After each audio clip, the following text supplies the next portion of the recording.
Welcome to the Scene Snobs Podcast. 7 a.m. on. I'm not sure that's real. I meant to play music, but I forgot. So I'm just going to say music. Music. Good morning, everyone. It's a pleasure and welcome to the show, The Morning Drive Live. Here to bring you into work on this glorious Friday. Oh, yeah. couldn't have done it better myself. So awesome. Since you've been gone. Oh, my God. Oh, okay. I'm so glad you brought that back up because I had forgotten again. So just to catch everybody else up to speed, there's something I've been trying to tell Casey for a while, and I just sang that song, and it reminded me to tell him, and I said, save it for the show, and immediately we go live, and I forgot about it, so thank God you sang that again. Man, it's in my head. Once you started it, that one's there, and actually, it was in my head since yesterday. Kelly Clarkson has been taking up a good chunk in my headspace for 24 hours. It's very weird, and I don't know why. She should. Yeah, no, she's great. I mean, she's a fantastic artist. First winner of American Idol. She's big things. Except that movie she did. Ugh. Oh, from Justin to Kelly with Love. You know, I saw that for the first time a few years ago. Mary and I were doing a show early on with the Scene Snobs. It was called Married Movie Challenge. Mm-hmm. And basically what it would be was pick one of our names out of a hat. And if it was her, she got to pick the movie. It was me. I got to pick the movie. And I think we did one where I was the first one and I picked Jaws 4. And then she watched it and then we reviewed it. Nice. And then the very next week it was from Justin to Kelly. Oh, no. And I watched it and we reviewed it. And it was like, I can say this confidently. Mm-hmm. I'm so glad I missed that. I didn't get all wrapped up in the American Idol. I didn't get all wrapped up in that movie because it's horrible. They just I understand musicals. I understand them. I do. But I don't. This is a weird one because it makes no sense, Casey. I mean, it's supposed to be a love story, isn't it? Are they in high school or college? How old are they? They're college going on spring break. Oh, or dope. They never actually say college. They're just going on spring break. They could be just, I don't know, some bums working at Starbucks who are like, screw it, we're going to spring break. Yeah, and they fall in love. And then, I guess, and they start singing, and it's just ridiculousness. And I will tell you this, it's worse than The Sound of Music. I don't know. That's pretty extreme, buddy. There was not one redeeming song. There wasn't one moment like the Von Trapp family being chased down by the Nazis in the cemetery. One thrill-seeking moment that brings us closer together and forwards the plot along. There wasn't some song that near a Ferris wheel maybe that was able to inspire everyone to suddenly realize that they really did love each other the whole time. I don't believe them singing that they love each other was so manufactured that by Hollywood and it's just that you can tell at least with The Sound of Music, take all the dumb kids out, take all the dumb Nazis out, you still have two very good actors leading that, Christopher Plummer and Julie Andrews. Oh, absolutely. And I may hate The Sound of Music, but I will never put down those two actors. I love Julie Andrews. She has one of the most amazing voices. Fortunately, she chose to waste it on that movie. And she did a lot of other movies she wasted it on, so don't worry. This isn't the only one. The Princess Diaries 2. There you go. That's the one I was thinking of. I highly doubt it. And well, I mean, Christopher Plummer, we can go rave on and on about him all day. Must Love Dogs was probably one of his tentpole performances. Do not say that because I know you love that movie. I love that movie. It's amazing. You know it's amazing. And Christopher Plummer has some of the most beautiful, fantastical lines, especially being as poetical as they make him in that show. I will go so far to say that Christopher Plummer was not scripted during that movie. He just wandered around on set giving people beautiful advice about love. That's what I like to think, and then just randomly quoting poetry. That was his penance for hating The Sound of Music as much as he did. he might have hated it more than me. No way, for real? He hated that movie. He was supposedly very unbearable on the set. Like no, that's not true. I have heard conflicting reports. Some people said like he was unbearable, but a lot of the stars said he was really sweet to them. Okay. But he was so unhappy doing the movie. Gotcha. That it just like, but he wasn't like a dick to anyone. No, it's just more of a slog. It's more difficult to get through. I can understand that. Sure. That makes sense. Yeah. And in his older age, because the movie's so huge, he kind of, came around to like, I understand how everybody loves it. So I've kind of come around on it. I don't believe him. No, it's the same as Shatner on Star Trek. I don't think Shatner actually likes Star Trek or likes the people who go to conventions in Star Trek. I 100% do not believe that at all. I don't think Shatner. Yeah. Here's why I don't think you're right. He's not that good of an actor. Yeah, but you know what? He's so hung up on Officer T.J. Hooker that why? Like, why? I've seen T.J. or Hooker. His one-man talk through songs like Rocket Man, like his that amazing hipster album. I get, and I'm not saying that you should be proud of that, and I'm not saying it's good, but I get why maybe for you in your mind it's like I did something new. I brought something different to the table with my cadence and stuff like that. It's terrible, but I could see why in his own mind, he's so into himself. He believes that's good. Absolutely. Like, great. But how do you take Star Trek and it's like infinite, almost infinite. I'm going to say it infinite. I think it works in this scenario. Power of just sustainability and just being around and creating new things and breathing new life. And he helped start that. Mm-hmm. Even if at the time you hated Star Trek and the fans, and then like TJ Hooker was all about it, you're all about it. How now can you still argue?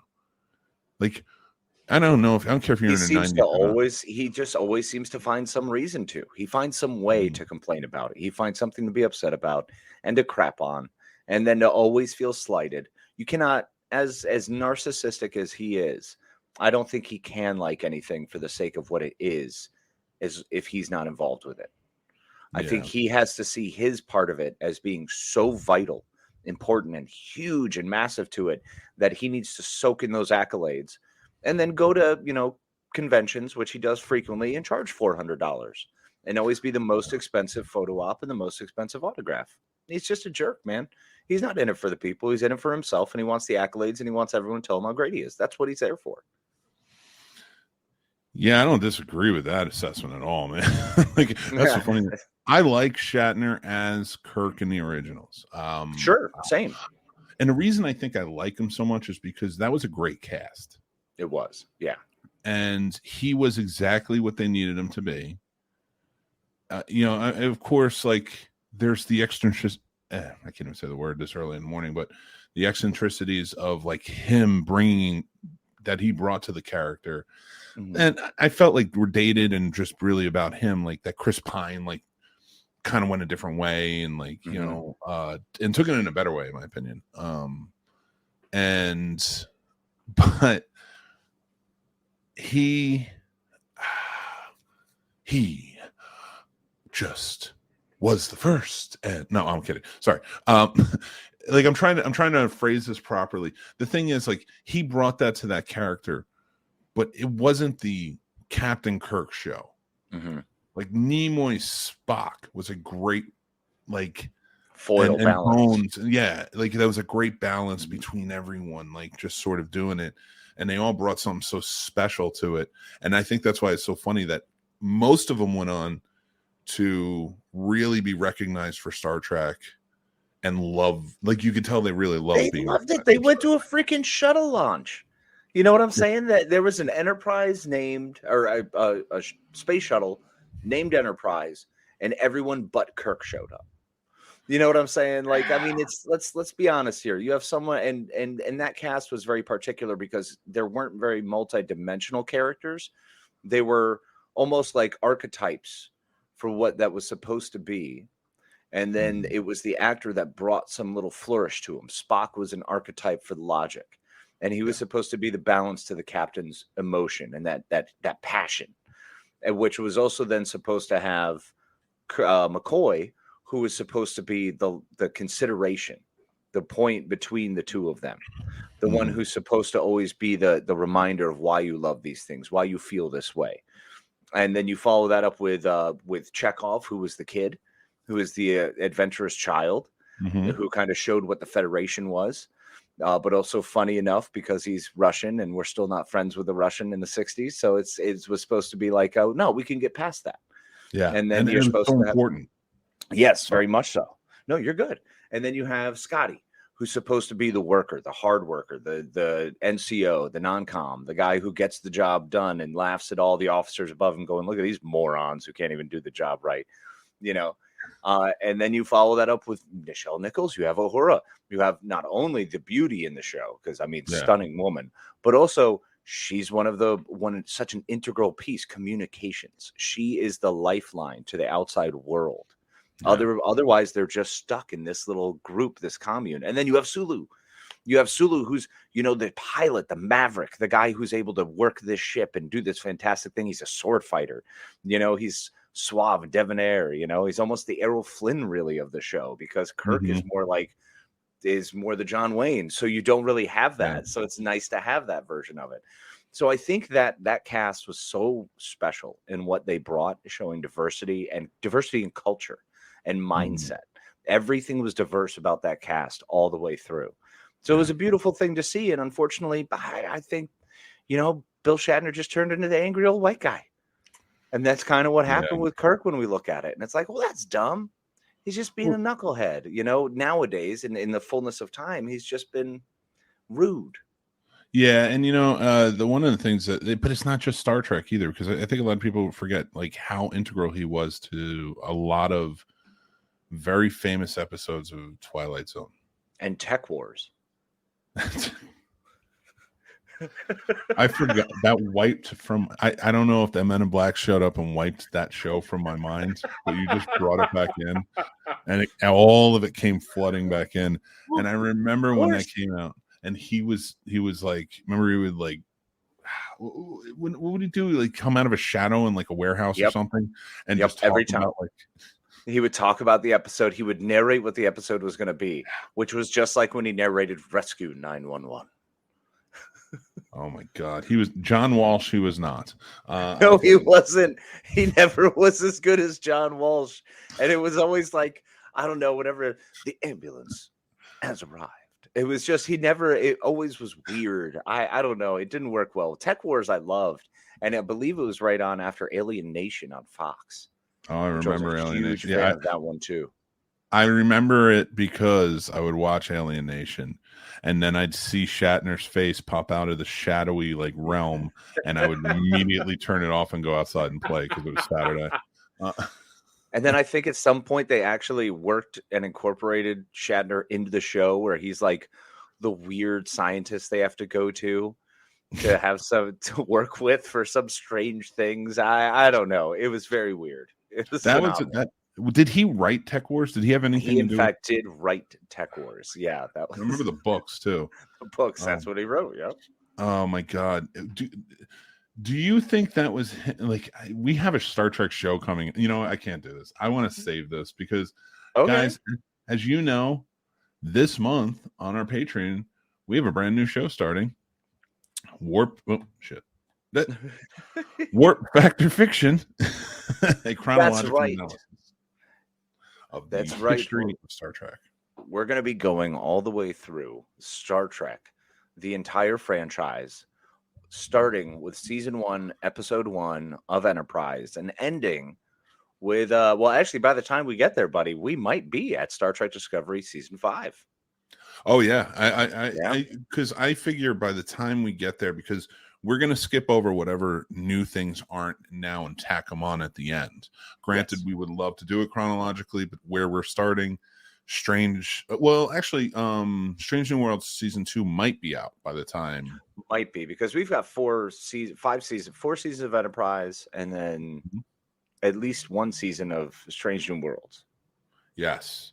Oh no. So, hopefully. Well, it depends on when it comes out. I got to look up the dates and such, but because we're doing a season a month, so we're going to do season 1 of Enterprise this month. We'll break it up into 2 episodes. Then season 2, season 3, season 4, Strange New Worlds. So we'll see where we're at and where that show is, and hopefully we can incorporate it. I would love to. You know? Oh yeah, absolutely. It's one of my favorite shows. It's easily some of my favorite Trek. Yeah, easily. And once again, it's because they've done exactly what the first cast did, and it gave each character has been a tentpole of an archetype. And they've done it so well, almost going back from the fluidity of the multi-capable human being or whatever alien they have, Spock or whatever it is. And Discovery and everyone is focused so much on the individual and the depth of person and who we are as humans and the human condition, which, we obviously know Next Gen really pushed hard on. Once you're into Shakespeare, it's all over. So that's where they went. But that's been kind of the cool part of seeing this is how Strange New Worlds is almost bringing it back to that simplicity of each character as an archetype. They're coming back to that, and it's really neat to watch. And the cool thing about it is, just kind of touch on Star Trek a little bit more with you. Watching Enterprise and seeing the type of captain that Jonathan Archer is in that first season. I'm on season 2 now. I'm kind of stuck on Carbon Creek. Because I'm like, really? Do we need this? Like, do we need to retcon the Vulcan and human, connection? But whatever. And it had to be to Paul's grandmother. Of course. Yeah, no, I get it. I understand. Don't worry. There's a lot of situational things that happen in Enterprise that are I know. And listen, the first season, like I had a lot of fun with it. I can't wait to talk to you about it. But just to kind of touch on like who Jonathan Archer is as a captain, and I like how they did it because everyone else is an established captain, like Janeway, everything, and it all comes off the back of Shatner, if you really think about it. Of course, I mean, all comes off Kirk. So when they finally get to Archer, and he's before Shatner, he can't come off the back of Shatner, right? And I really liked how they played him in that. And I actually kind of like, I loved Uhura in the original series and of course the new movies and such. But I almost wish they played her because since they're going to deep space travel in the NTOS, I almost kind of not exactly how Hoshi played her character, but how she was connecting and trying to learn. And sometimes it was a problem for her. And I know they kind of touched down on that but it was more like, I have to figure out the dialect. Like she was actually like trying to. She's part of the crew more. Yes, like well, like when she was like on Rice and like trying to learn a dialect and like you see her kind of putting in that work. Whereas week to week back in the 60s, it was like, oh, they all speak English. Yeah, of course. It's very easy. We have a universal translator. Easy peasy, done and done. Yeah. But that was the cool thing that I think they did with Hoshi and Uhura when we're looking at those two, because they gave Hoshi enough of a backstory and flesh her out to where you understand more of what Uhura was supposed to be doing. And all the time she's not functioning or interacting with everybody in the crew, you know what her job is because you've seen it through Hoshi. You've seen kind of what they're supposed to do. But sticking with the Archer point, I think Archer is one of the most interesting captains because he is this, of course he wants to be diplomatic, but he's so strong on human first and trying to get humanity at the forefront that he's that test pilot, that maverick, that Chuck Yeager mentality that you need to have that kind of guy who's going to push that envelope and be there at the forefront and be a little Kirk. You could see where his acts definitely inspired Kirk. Kirk obviously had to study him. You can see where that influence came from. And Bakula does a fantastic job playing this character as if someone who would have inspired Kirk. And I thought that was really cool. And you'll appreciate this part. So, I love Kirk. Oh, absolutely. He's your A1 day one, bro. He's my well, maybe not. Because I do love Archer and what he brings to it. He's not my favorite. I do love Archer and what he brings to it. But I think that what Kirk started, and they were trying with Archer to, and they did a good, and like I said, back in, like you said too, did a great job adding to that archetype of the character, and kind of putting it back more, where it's even younger and more inexperienced than who Kirk was. Mm-hmm. But I think they perfected it with Anson Mount's Pike. I 100% agree. Anson Mount's Pike is pound for pound right now. He's at the top. It's really hard to knock him off the top of the list. And no one will be Picard, but if you don't like diplomacy, if you don't like being willing to just take a beat and maybe, I don't know, think, and you just feel like action is the course, it goes, Pike, Kirk, Archer for me. I think those, when it comes to the people of action, although I don't know, because Janeway's up there too, because she was all on her own.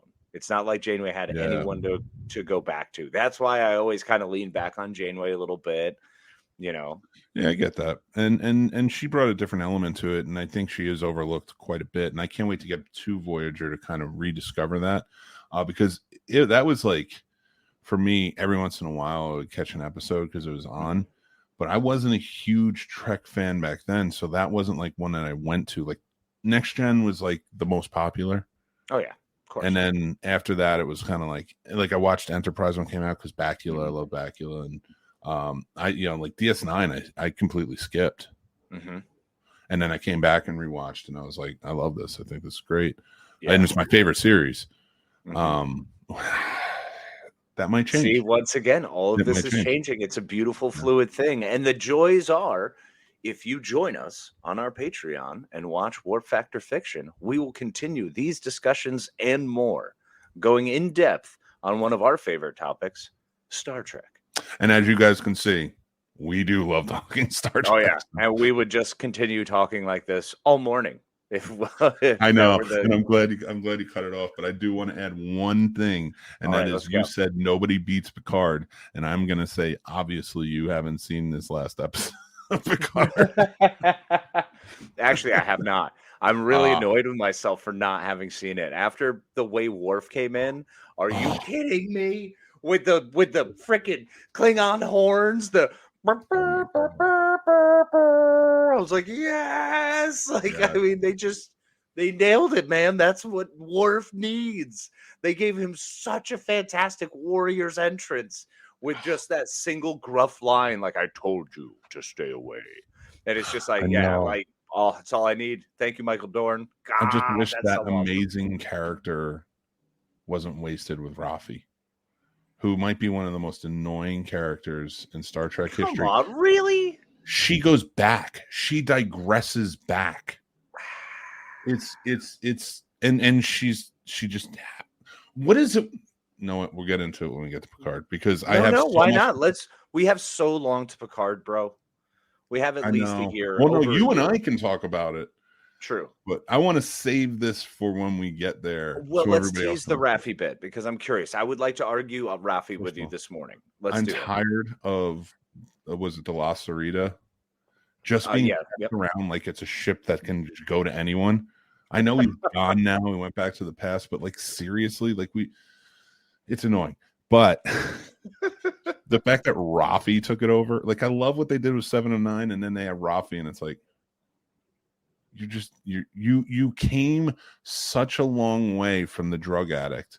It's like you had this whole archetype, like jaded, disgraced commander in Starfleet, who is now a drug addict, who lost her family, who has built herself out and come out of it just to be in the third season to be a drug addict who lost her family and is just an idiot. And Worf is going to fix you. Worf is going to fix you. First of all, where was this Worf in the 80s and 90s? Where was not taking out care of Alexander? That's for damn sure. You mean Alexander, who somehow became an adult from a 5-year-old in like 7 years? There was time travel, bro. We'll hit that. Don't worry. There's a whole time travel thing there. I promise. It's great. And then terrible. And then great again? Yeah, you'll enjoy it. Oh my god, dude. Well, you remember him on DS9, right? I loved Worf on DS9 more than I did Next Gen. I'll agree He with seemed that. more competent. Well, because they went deeper with him. Well, I mean, you'd become more competent if you did the same job for 7 years under a great captain. And then you learned how to be better and how to watch a commander command. And then, he doesn't actually get promoted off of lieutenant. He's only an 03 until Generations. And then he becomes lieutenant commander. That's true. You're right. It's hard to argue. So, yeah, but Rafi's character, I always struggle with drug addicts on TV as characters. And a lot of the reason I do is being one. I understand that you will fall back a billion times and you will never, ever, ever, ever consistently be better than you were at some other point. You can work hard towards it. You can absolutely work hard. You can believe you can be, you can try. And this is all different varying degrees. This is obviously, there's not one size fits all with this, guys. Yeah. So don't worry. But it's difficult watching that going over and over again. And thinking that you got through it, thinking you're done, thinking you're past it, and then you're right back into it. She's also back into it because of a situation where she's trying to do the right thing, working for Starfleet. I think it's her whiny voice with all of that, though. That's fair. She gets real. Why wouldn't you tell me? Yes, she does. Yes, I'm going to say Michelle Hurd makes some choices, and whether that was directionally or hers, that I frustrate. But I want to point out, we've seen Michelle Hurd on other stuff, and she's a fine actor. Don't get me wrong. She's incredible. I think she's great. I had a blast in season 1 and 2. Yeah, it's this character, the choices that they're making. I'm like, it's almost like she's a sacrifice character who was put in the lead. Well, it's because they're putting her there because there's got to be a vehicle around Next Gen crew. The whole thing is the Next Gen crew. This is Next Gen season 8. We're done. We don't care. We're moving past. We're over it. I think Jack should be. I like Jack. I like Jack Crusher. I think he'd be good. And if they do decide to go on with it, he would be a good lead. Still weird that she named her son after her dead husband, after fathering us, being sired by someone else, which we won't give that away. But it makes sense if you think about keeping him hidden. That is fair. Yeah, because if you look up Jack Crusher, you're always going to come across that name. Okay, you know what? What? All right. You won me over. Yep. And it's a good remembrance because their relationship together was brought forth by Jack Crusher and him passing. Look, as long as it's not her trying to hump him and not some weird Medea thing or what Oedipus complex thing going on here, I guess we'll be all right. You just reminded me of something. Loving older women? Yes, I'm glad you brought that up. So for people who don't know, segue. I need to find a clip where it's just somebody stopping a car and it's just like kind of just keeps going forward and like they're just trying so hard, like that hard press on the brake and it just screeches, and then like they turn around, and that is exactly how my segues are. That is the perfect metaphor for my segues. Like, we're going this way now. I know we were going that way. It's different now. Every time you see that meme where it's the two traffic signs, and like you can see the guy like cutting over to get off in the exit, but there's a hand behind you. Dude, I want a magic hand to come deliver me coffee. What is this? Where's the magic hand service? It's the giant green hand. The giant green hand came in and gave me another Star Trek reference. That's why we're great to have a show. Check it out on Patreon. So many might not know this, and I'm not going to tell. I told you I'll never tell you the story of how I lost my virginity until on air, until she is at least passed on. I was trying to be so subtle about it, because like just lovingly about it, just like because I have such admiration. But it was Beverly. I know you do, and it's very sweet. Oh my God, it could have been Blazing Bev. It could have been Blazing Bev. I'm leaning more towards Pulaski, but it's cool. You know who Jack Crusher's real dad is? Oh God. Face Daddy. Well, I've always had an older woman. I don't want to say fetish. I don't feel like that's the right word, but like I'm into older women, always have been. My wife is older by a year. So you're always more keyed towards older women. You enjoy there's an elegance and air to a lady with a little more knowledge, a little more wisdom under her belt. Yeah, well, like we're most men from like early on to our age are like younger women. Yeah, all right. Like you can like every time I look at a woman, you can hear a cougar growl. Meanwhile, I'm over here like, man, give me Judi Dench. I wonder what Vanessa Redgrave is up to tonight. I said older women, not coffins, Casey. Let me see it. Let me try to hit. I wonder if Maggie Smith is busy. Let me see what she's up to. Oh my God.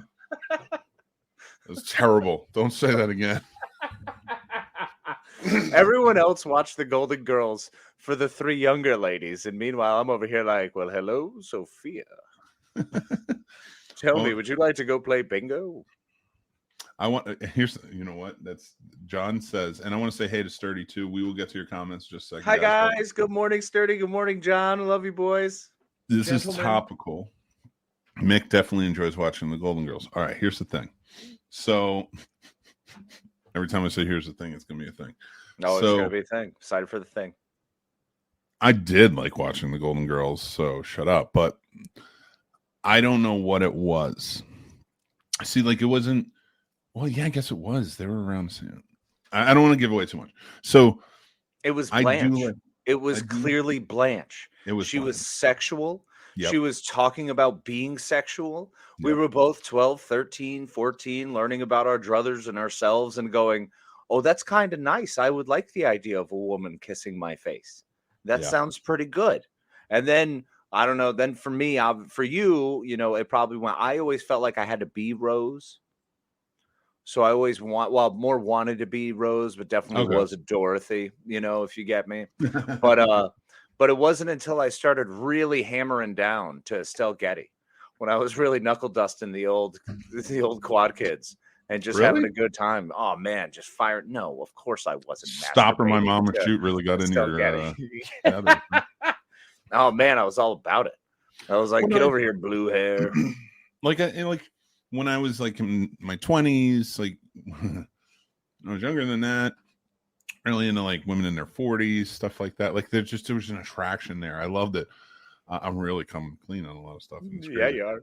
So I couldn't keep my hands on advance watching the Golden Girls either. See, Sturdy knows what's up. Sturdy and I are on the same boat right there. It's hard to not want to touch yourself when you're listening to the Divinals and watching Golden Girls. I'm telling you, it's a combination that will blow your mind. Here's the thing, Casey. And I'm really going to get into it now. It has been now that I'm older, in my 40s. It's not like I'm like, oh man, the Queen of England. You know, speaking of coffins, but bump. You know, like I'm not. Wait, the new queen, because Camilla has like almost blonde hair. Oh, seems a little young, a little Cradle Robin action. Well, here's the thing. A lot of women in the 40s have started gaining like gray or white hair. And I don't know what it's doing to me, man. But I'm loving it.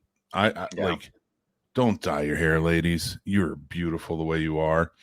And there is perfect proof out now that just came out last month that it just hit. Now, I've always found this woman ungodly sexy and attractive. Okay. But it wasn't like an immediate reaction or an attraction for me when I saw her in movies or TV shows. Can we guess? Am I guessing? Can we guess at this one? Well, let me finish what I'm saying, then I will let you guess. I will not tell you. Okay. So but as she got older, and I want you to guess the movie too. There was a movie she came out in.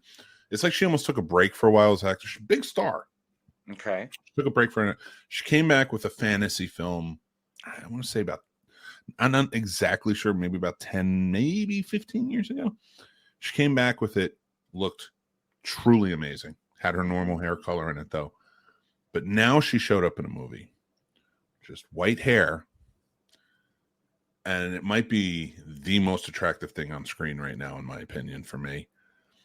I'm going to let you guess who it is, and then I'll show a picture. Julianne Moore. No.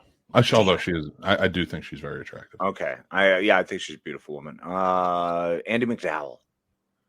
No, also an attractive woman. And they all are much more attractive as they got older, in my opinion. Oh, yeah, absolutely. That's who I'm thinking of. That's who I'm listing right now, is all the women who, in my opinion, have gotten just more stunning every year. Mary Steenburgen. Always has been attractive. Always has been. She's beautiful. Always sort of looked older, too.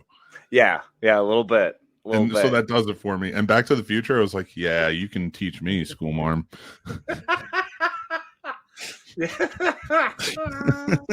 Oh my gosh. Do you give up or you want one more guess? No, I want one more because I think about it. I said last month came into the forefront, took a break from acting for a while, and came back about 15 years ago or so. Wait a minute. Is it Shelley Long? It is definitely not Shelley Long. Are you sure it's not Shelley Long? That is guys, I figured it out. It was absolutely Shelley Long. That is a woman who in the 80s peaked in looks. Let's say 1980s or no, the captain of the USS Cerritos, Don Lewis. No, I'm giving up on you. It's Michelle Pfeiffer. Oh, well, come on. When in the world has she not been just positively stunning? True. Yeah, good call. But I think when I saw her on, was it was a Stardust? Oh, yeah, Stardust, yep. When she showed up in Stardust, and it was like she took a break for like 10 years or so in acting. And when she showed up in Stardust, I was like, Jesus, the age looks amazing on you. Because again, you've always been a beauty, a gorgeous beauty. Mm-hmm. But I think she got better with age. And in Ant-Man, I couldn't take my eyes off her when she was on screen. Yeah, she's positively stunning. I absolutely agree with that. I felt that way in White Oleander was the movie that I saw that made me go, holy cow. It's the one where she has the daughter and she's in prison and the daughter's coming to visit her and they're trying to build a relationship. So, yeah, great movie, great flick. It's I believe it's a David Mamet flick. I have not seen it, but I have heard of it. Yeah, good movie. But yeah, I agree, man. That's a good pick. You know who else is up there for me still? Rebecca De Mornay. I saw her not so long ago, and I was like, "What up, girl? Like, I go walk my dog in the park and feed some ducks with you. Let's do this thing." Yeah, I don't know what it is. Like, it's just, I don't know why the saying Catwoman. Yeah, I don't know why the saying has been like women age terribly, but men age more dignified. I'm not saying that's not true or not. I've seen a lot of men age to a point where it's like, wow, like they look great. Like, you know, they really aged well. Come on, look at us, bro. Of course. We look aging magnificently. Yes. But there are so many women as they get older. Like, and I guess maybe it's just, for lack of a better term, my fetish. But like, whereas a lot of men are like, man, she got old. And it's your kink. It doesn't have to be a fetish. It's your kink. A fetish is sort of a fetish is maybe if you want to whoop them, or if you want them to whip you, that's your fetish. But your kink is just, you prefer older women. You find them more attractive. There's nothing wrong with that. I think younger women just annoy me more. The more I get away from those ages, which of course are always legal, because I don't know how anybody's attracted to children. Yeah. I'm not even like, I remember I was like 29, 30. I dated an 18-year-old and I felt ancient because I was like, what am I doing? Like, that lasted like weeks, Casey, because I was like, first of all, I can't keep up. And I'm like 29 or 30. Can you imagine at 41 trying to keep up with that? So I follow some of my old friends who I used to bartend many moons ago, as you recall. I was pretty decent in that industry, I made some friends, some fun, and some money, and then some of them are still there. Some of them are still doing it, and some of those that are still there are still dating some of the new blood that is coming in, those 21 to 24-year-olds. And I'm just like, I don't know how. I just don't understand it. Like, I can't. So it's people's concerns, it's what's important as you get older, and it's fascinating to see all of that change. And there's different ebbs and flows. And I do look, I'm not saying age is just a number. There are going to be people out there who are much more mature for their age, and there are going to be people who are far more immature for their age. It's welcome to the reality. No problem. I'm not here judging or putting anyone down for who you are, what you love, and what you like. For me, I can't wrap my head around it because that's not my aims, my goals anymore. So I'm much like you, man. I've always preferred older women. Well, you're an old soul. Yeah, no, I'm basically like, I popped out 84. I was complaining about the noise and the weather and why weren't we playing chess at like 7 months. So Casey was born Carl from Up. It's so true. It's so true, man. If I could sit on my front porch in a rocking chair with a checkers board on a pickle barrel, just hanging with my lady, I would have, that's the dream, bro. That's it. Listen, I mean, we can make it happen with the lady, but at the same time, like, I'll sit on a porch with you, the checkerboard on the barrel. Done. That's an easy life, man. That's all I want. That's where we should start broadcasting from. I actually had an idea for that over the summer. If we got a fire pit for the backyard, oh yeah, and maybe brought out some stuff and had like evenings with us, evenings with the snobs. I thought that would have been like kind of a fun summery thing. You can't do it during the winter; it's too cold. Okay, I'm also going to throw something else out there. Sorry, because I'm on a roll with this older women thing. Older women are more comfortable telling you what they want and then getting it. And I am all about that. I can't play games. I don't like BS. Yeah. I'm a very slow, stupid person. We made that TikTok video not so long ago that, if you're going to shoot your shot, now's the time, but throw it at my face. Like, aim here. Yes. You have to tell me. You have to let me know things. I'm not an intelligent man. I have knowledge, not intelligence. And Casey can attest that, and I will not give ages, numbers, I will not give names, anything like that. I will not tell the story. But I think I agree with you on that. I think I like that too. I know I like that too, because that's how I came into my sexual prowess, my sexual nature. Your awakening. At my awakening, my very early age. Because she was much older than me and I was a teenager. And she taught me everything I need to be doing. Mm-hmm. And then when she was done, I mean, years later, she was like, go out into the world. Go forth and propagate, child. You will be well equipped for all future things. Well, I mean, I was that same way. Even so, with my whole first sexual experience, I was all excited because that's why I did the research. I was so afraid of screwing it up.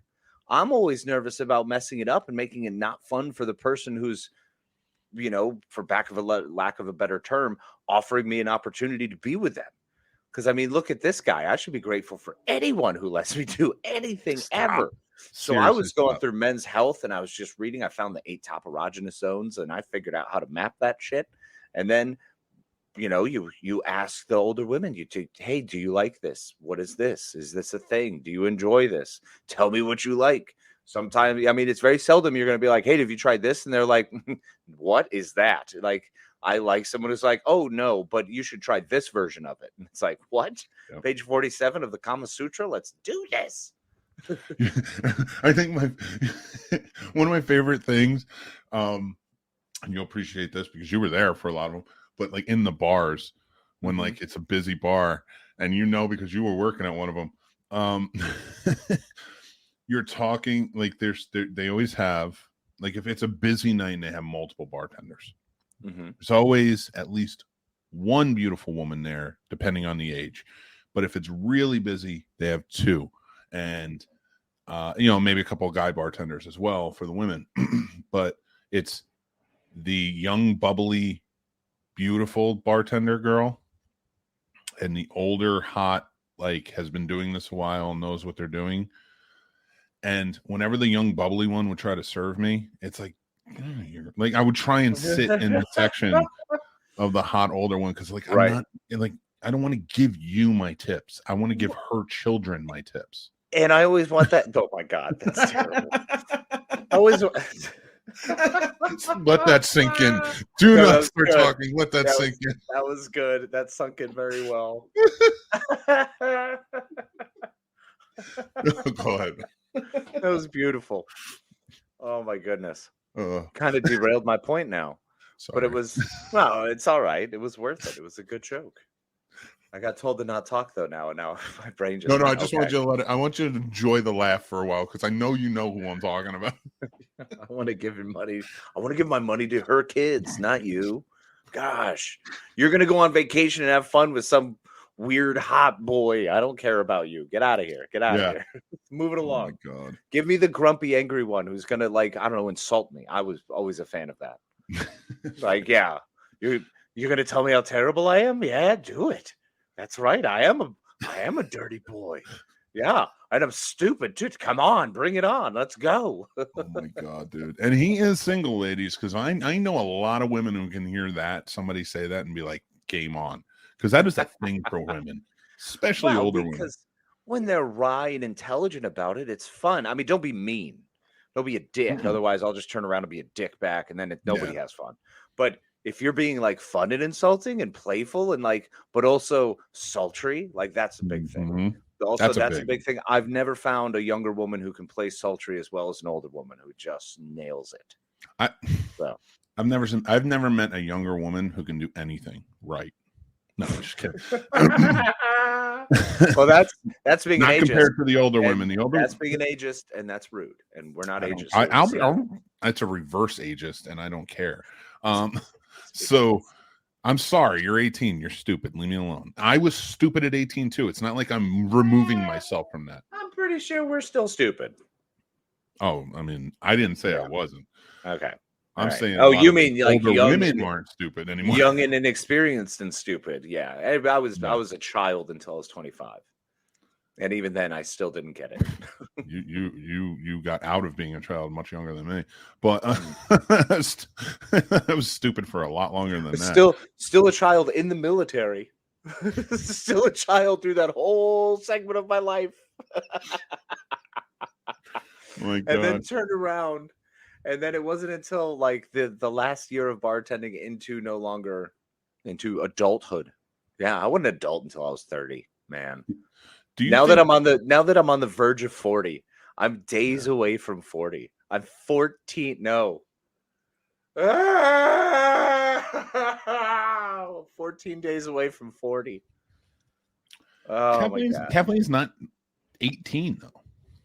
There's a difference. And like I'm not putting like if I was single at 40, 41 and like I was out dating and like a 28-year-old woman were to hit on me or I would, I met and I was attracted to her and we started dating. That's fine. Like still younger, it's not really my thing, but there's like Casey's saying, like I feel like anything over 25, man, woman, anything in between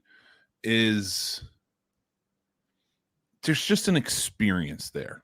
Well, we were making these generalizations in age because that's generally when people start losing important people in their lives.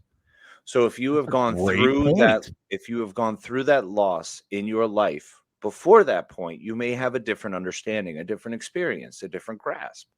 But when you're primary caregivers and when people start exiting your life or major life occurrences begin happening around that time, that's when you grow. That's when you are forged in the fire, more to speak, because you're no longer protected. You don't have that cap, that layer to your innocence is gone. Yeah. And now it's just you exposed to the world as that raw nerve, and you truly become who you are because you don't have any fallback plans. There is no second game. There is no other option. You are you, and you have to get you done. And when you kind of reach that life and realization, that's generally, and that's why we make the age. I personally, I'm not going to speak for my friend here, brother. I'm not going to speak for you. But in my opinion, I think that's where it comes from. And that's why I make the age generalization. But I think it comes much more into life experience. I also, like when I go back and I say like a 21-year-old is fucking stupid. And I mean that. it's because that a 21-year-old might listen to that and say, how dare you? How dare you? I'm offended. But 21-year-old me in my head still is. Yep. When you're 41 or, 40, 39, you'll look back at those words and say, he was 100% right. Mm-hmm. Because you learn. And that's why when it comes to older people, listen, there's a reason I call the generation before boomers the know-nothings. It's because they were a product of their time. And we'll go to that point eventually. I know I'll be a know-nothing at some point, and there will be younger generations learning more. And I hope it is. That's the way life should work. Yeah. But that's where I'm at. At least at 40, I can recognize that. Well, you also start to kind of willfully understand when you're choosing to say, I have learned enough. I've done enough.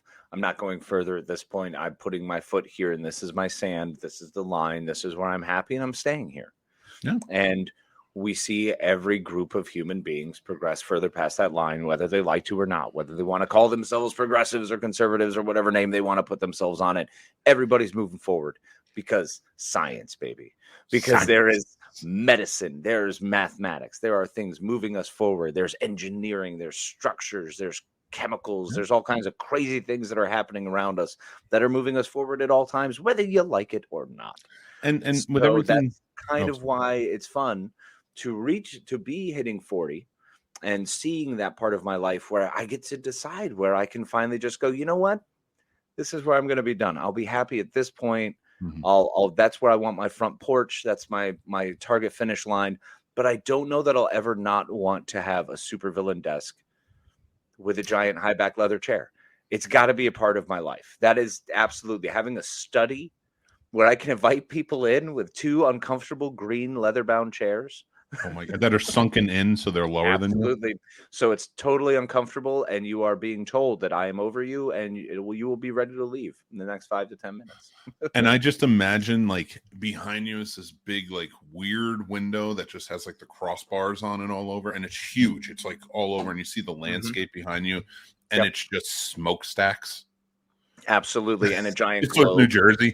Yeah, I'll put myself in position. I'll be like, all right, look, I'll never move to Jersey, but if there's a place in Pennsylvania where I can overlook a factory across into New Jersey. It's like Mr. Burns's office. Yes. That's 100% what I want. That's not what's wrong with that. I want Mr. Burns's office. But the worst part is it is like New Jersey. Yeah. Actually, we were talking about on the show, like my love of Jersey may be disintegrating a bit. Say it again. My love of Jersey may be disintegrating a bit. Oh, it feels so good. That's what got Casey going. That's what got him going. Baby. Woo! I do want to touch down on this thing Sturdy said. He goes, there's a strip club that is just older women in Atlanta. That's not a good thing. Here's why. Women are beautiful. Not taking anything away from them. But there's something a bit sad about an old stripper. And I'm sorry, but there comes a point, not an old bartender, I can dig an old bartender. I'm talking an old stripper. Here's why. I think if you get to a certain age as a stripper, you should just become an escort. Not a hooker, an escort. High class escort. Just go for it. Well, maybe some of them, it took them longer in life to get those degrees. Maybe they're working on their masters or PhDs. There's also very realistically, they could be on their like 8th house. I mean, I understand old strippers. I'm all about old dancers. If you want to do it, live your truth, girl.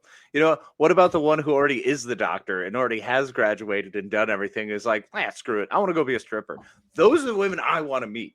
Those are, in fact, you know what, Sturdy? You've opened my eyes to something I was completely unaware of. I was going to ride the train with Mick for a minute, and then all of a sudden I went, wait a minute. There's something to be seen here. I bet you there's a freedom. There's a Loxana Troy thing going on with them that I'm here for. I'm down for all bodies. See, you see it. Now you know. Baby. Now you know, bro. So yeah. She can be my number one. I am there all day. That is what is up. We also, real quick, want to say hi to Dale. Hi, What's up, good Dale? morning, my friend. And Top good of the morning, morning. Jason. It's good to see you, buddy. Hey. Yeah. Dude. We started this whole thing talking before we went on the air that I had something to tell you. You kicked the show off, reminding me. And now we're going in hour 2, and I still haven't told you. There we go. There is I don't know if you've ever heard of them. It's not even an artist. They're like a company called Geek Music. Can we just get a sound bit of just? I'll record something of just going. Switch it up. Segway. Like, no, you got to get that car screeching and then like turning. And then it smashes in with just you rotating throughout a picture to go Segway. Segway all the way, baby. Yeah, and as my face just kind of pops up, I can do that. Segway, it's at 74. Jesus Christ. We know Casey's next vacation. Atlanta. I'm always hip to go to Atlanta. I love Atlanta. Well, yeah. I have a friend to visit down there in Atlanta. I got family to visit down there. Heck yeah. Old BK's down there, brother. Yeah, you gotta go talk to Brian, man. Yeah, man. Go hang out with the dude. We should have him on. By the way, he is the living embodiment of the dude. Like yeah. I'm coming to accept that and get to know that. And I'm like, this is awesome. So I really want to go play golf with that guy.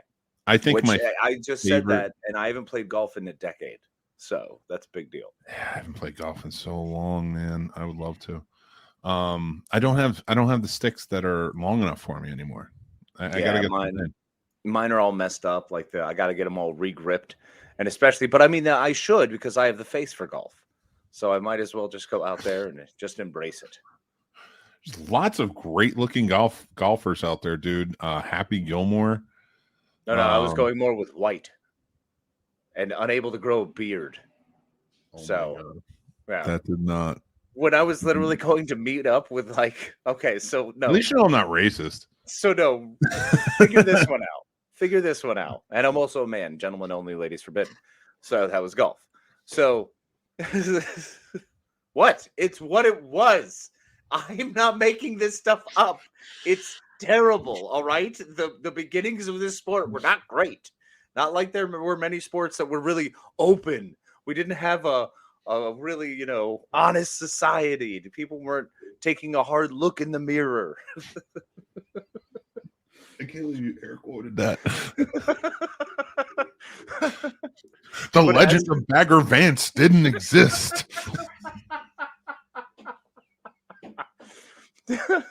See, you get it. You understand. Yeah, do I understand it's the greatest movie of all time? Yes. I'm going to hang out with my buddies. I'm in high school. My friends are in college. In fact, one of them is going to the Naval Academy. We're going down and visiting their friend. We're friends of the family, so we're going down to visit his family. And he and his friend are like, "Hey, we're going to go hang out with these girls we graduated with. We're going to bring the little guy with us." And I was like, "Okay, cool." So I'm nervous as shit in the car, and I'm all uncomfortable. And they're like, "All right, your backstory is we met you at college. You go to UConn on a golf scholarship." This is what I was fed. Oh, are we telling stories? Should I tell the Marine helicopter pilot story after this? Maybe. So I'm not trying to be one up. I'm bringing up a golf story. It's relevant. I'm sorry. I didn't mean it like that. I promise. I didn't. I'm sorry. It's cool.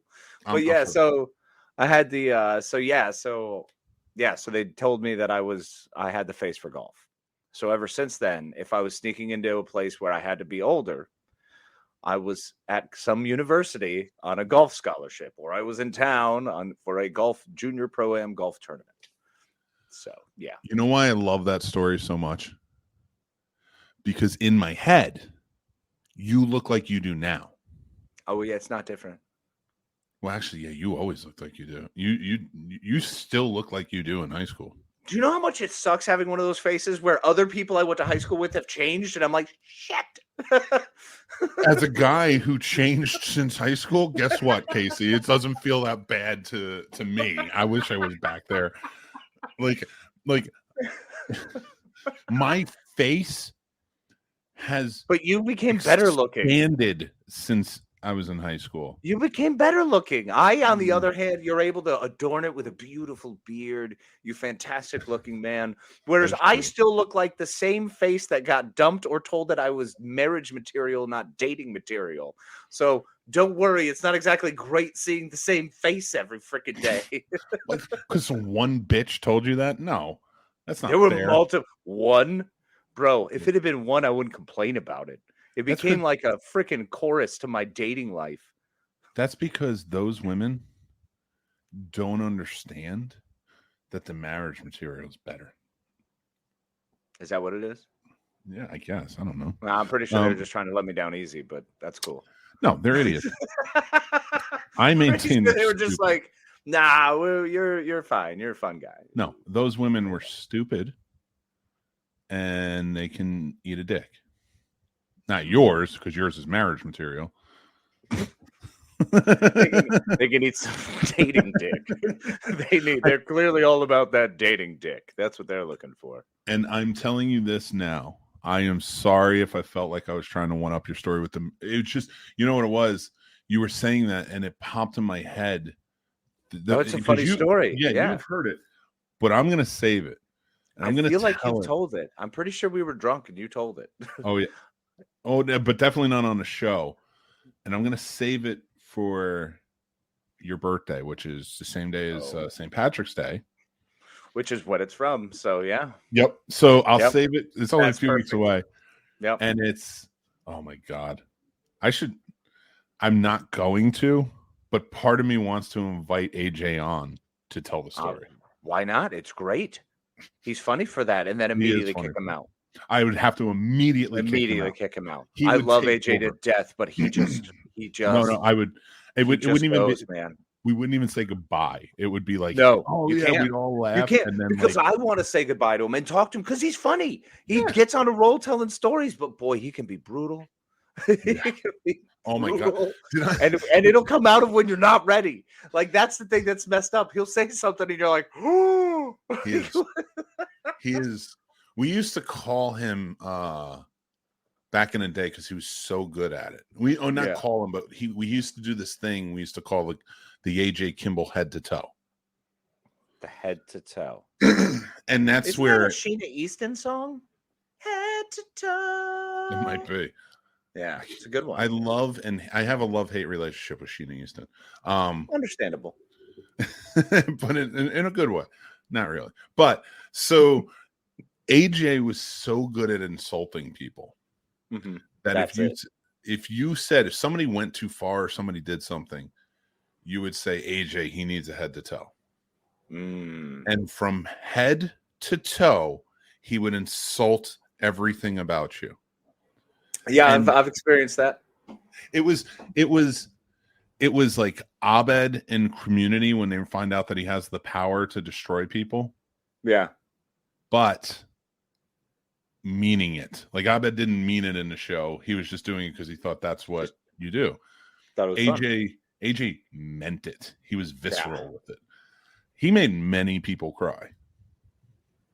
Yeah. It was actually funny because my son, who, happy birthday, by the way, he's 11 today, Tommy. Happy birthday, Tommy! He was holding a butter knife and he was putting some peanut butter on bread yesterday, and he goes, what if I come after you? And I'm like, it's not like I've not been stabbed before. and like it's such an odd thing to say for normal human beings, but it's he's just like, what? Like he's shocked now. He's like, you've been stabbed? And I'm like, yeah. He's like, who stabbed you? I was like, my brother. And like, but I said it so nonchalant. Like, and he was so like befuddled, like, your brother stabbed you? I was like, yeah, he's tried to stab me multiple times. He only got me once, and it was only a little bit. And and he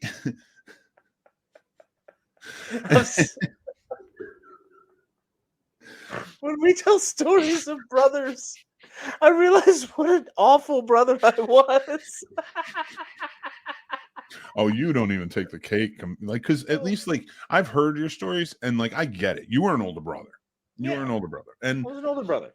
But I had two older brothers that they're half brothers, so they were really mad that our dad was with my mom. Mm-hmm. And my childhood, and they'll say it too, my childhood felt that. Mm-hmm. So there were lots of things they did. I got a funny story for you. I'm playing baseball with a bunch of friends, and AJ is pitching, and I'm not bad at this point. And I can't remember the girl's name. She was a good friend, and at the time, like, we were young. I was 15, 16 at the time. And she was walking up. She was like one of the hot chicks in town. Like, I wasn't dating her or anything or hooking up or anything. But like, of course, like, she was like, wow, like, you get a chance to talk to her, you stop and talk to her. So we're on the, I leave I leave home plate and I go over by the fence and I'm talking to her. Oh, cool. I'm like, yeah, I'm about to go blah, blah, blah, knock it out of the park. Stupid stuff. And I'm taking a little too long. And AJ's on the mound. And we're playing with a tennis ball at this point. Because I don't think we had a baseball. So thankfully, in this point, we're playing with a tennis ball because he threw it at my back to wake me up and be like, get up to bat. So, but I was like 15. So I was like, I felt embarrassed by that because he did it right in front of her. Yeah. So I took the bat and I threw it like a baseball at him. And the only thing he could think to do was turn around, and it just hit him in the back, and the butt of the bat hit him in the back of the head. Oh my God. And if you think I was embarrassed because he pegged me with a ball, he chased me around till he caught me and then just was beating on me while sitting on my chest in front of her and my friends. And I was like at the time, I didn't think I deserved it. Now I'm like, yeah, I definitely deserve that. Yeah. But at the time, I'm like, how dare you? I had a shot. No, I didn't. Did you do that? It was my opportunity. Yeah. It said every 13-year-old boy ever. Dude. And so, yeah, there was many a nights where it was kind of like that all the way into adulthood. So, needless to say, I stopped drinking with AJ for a while. Yeah, that's a bit problematic. What's up, David? Thanks for joining in, David. Man. But AJ was always good for head to toe, and he can insult and just kind of catch everything. I felt it. It was fun going back and forth with him every once in a while because I'll spar with him. This was back when I was my bartending days, and I thought I was pretty witty and I could get back and forth really quick. And he had a really good repartee. So we tete for a bit. But that guy, man, when he meant it and would turn it on, it would get like, oh, that was mean. I thought we were friends having fun here. And then all of a sudden you really insulted me. Like, holy And he cow. won't mean it. He didn't at all. Like, he was still laughing and smiling. And I was like, too far. He just, too much. He can push past that line. Yeah. And it will break you down to your core. Well, it's like someone who opens up the door to killing someone and gets away with it. And then all of a sudden goes, oh, well, killing someone is now really an option. It's really on the table when I'm interacting with someone. If you've done that, then mentally, if you've ripped enough people down and opened those doors, you'll continue to allow that. You know who didn't get away with it? Who's that? Alex Murdaugh. Oh, no, he did not. To which I did not follow that case whatsoever, but I just saw that he was found guilty. So I was being topical. Now I didn't really in the SEO. Hey, I did not follow that case at all, except for the strangeness with which didn't he dye his hair and was on the run? But like his office had exploded and they thought he died. And then he was gone. And then his kids, his wife and child were found dead in their driveway or something awful. It was just awful. It's just a terrible story. And then he was found on the highway and they're like, what are you doing here? And he was like, I was kidnapped.